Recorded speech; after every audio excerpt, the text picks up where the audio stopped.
এককালীন 10,000 টাকা কৃষি ঋণ নেওয়া কৃষকদের সুদসহ ঋণ মওকুফের সিদ্ধান্ত নিয়েছে সরকার। সকালে সচিবালয়ে প্রধানমন্ত্রী তারেক রহমানের সভাপতিত্বে প্রথম মন্ত্রিপরিষদ বৈঠকে এই সিদ্ধান্ত হয়। পরে মন্ত্রিপরিষদ সচিব নসিমুল গনি জানান, ক্যাবিনেট বৈঠকের প্রথম দিনেই নির্বাচনী ইশতেহারে দেয়া প্রতিশ্রুতি অনুযায়ী কৃষি ঋণ মওকুফের নির্দেশ দেন সরকার প্রধান। সচিব বলেন, বাংলাদেশ ব্যাংকের হিসেবে সরকারি বেসরকারি ব্যাংকে 25 ফেব্রুয়ারি 2026 পর্যন্ত কৃষি ঋণ 1525 কোটি টাকা।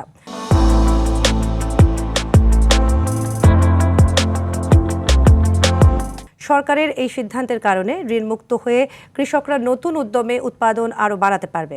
সরকারি কর্মকর্তারা ঠিক সময়ে অফিসে না করলে নিয়ম অনুযায়ী ব্যবস্থা নেওয়া হবে বলেও জানান তিনি। কৃষকদের নিকট পাওনা রয়েছে প্রায় 1550 কোটি টাকা, যা এই মওকুফের আওতাভুক্ত হবে। এই ঋণ মওকুফ করা হলে দরিদ্র কৃষকগণ নিম্নলিখিতভাবে উপকৃত হবে। প্রথমত, এতে আনুমানিক 12 লক্ষ কৃষক, একদম সবচেয়ে যারা দরিদ্র কৃষক তারা উপকৃত হবেন।